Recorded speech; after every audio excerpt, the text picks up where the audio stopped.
Morning students, today we will start with our first chapter, crop production and management. Okay, what are the things we will mainly read in this chapter are crops and agriculture. Okay, so what is agriculture? Agriculture is the branch of science that deals with the food production to supply us with food for us to remain alive. Okay, so the branch of science that deals with the various methods of fruit production for the benefit of humans is called agriculture. Okay, what is the benefit of humans? From this agriculture we get sufficient amount of food items to eat. As our population is growing rapidly, a very large amount of food is needed for each and every one of us to fulfill our need.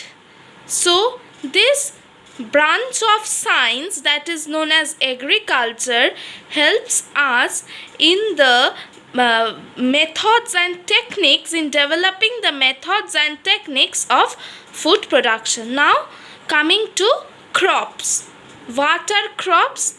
Any one kind of plant that we can eat, or fruits or vegetables that we can eat when grown in a large amount in one place are known as crops. A crop can be defined as a large number of one kind of plant grown together at one place. Okay?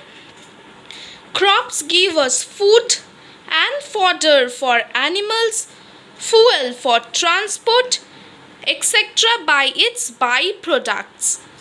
What are byproducts? Byproducts are the waste products that are obtained during agriculture or during the plantation of one crop. These byproducts are also important. Has also many uses. Okay, now crops can be categorized on the basis of seasons.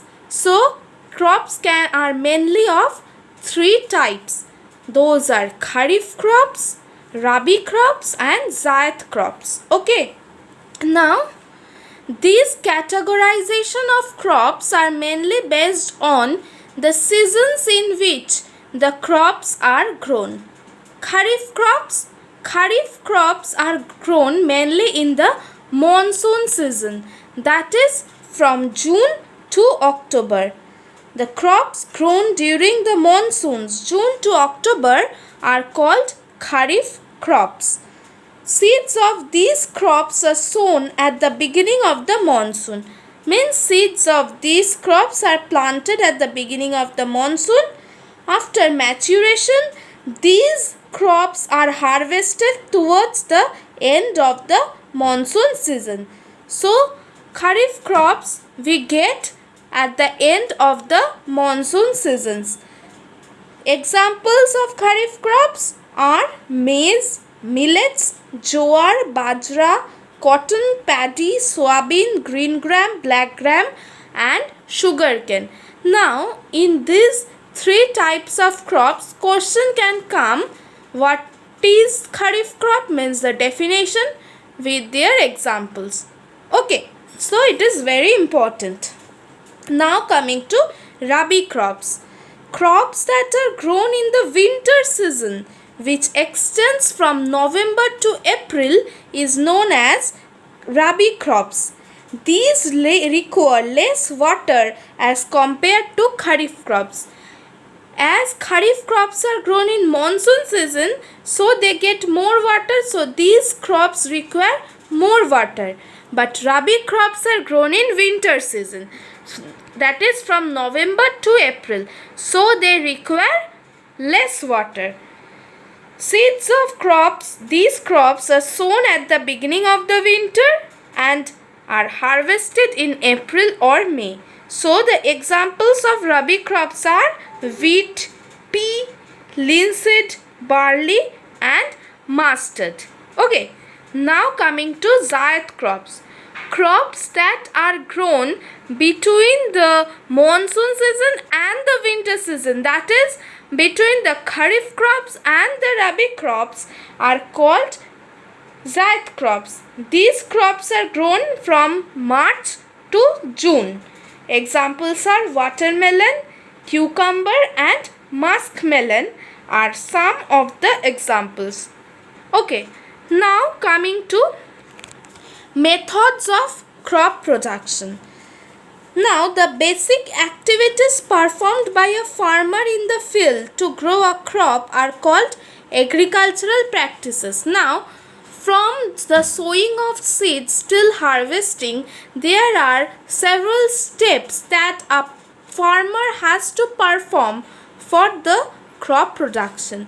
Now, these steps or activities are known as agricultural practices. With time, these practices have evolved, giving rise to modern agriculture that can support an increasing population. Earlier, what happened?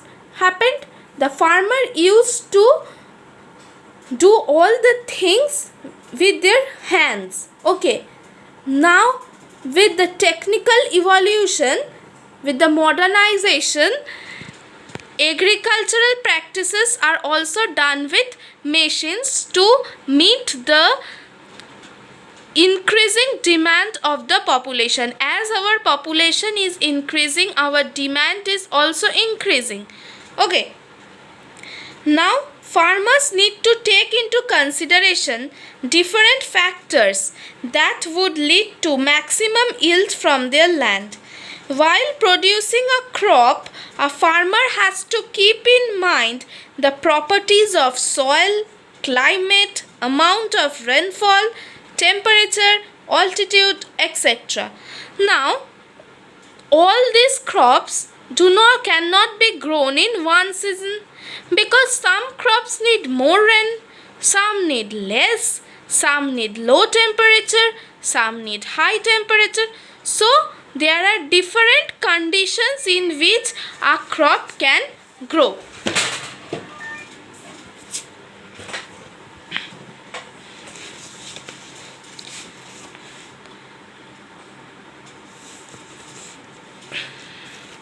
Now, coming to the methods of crop production.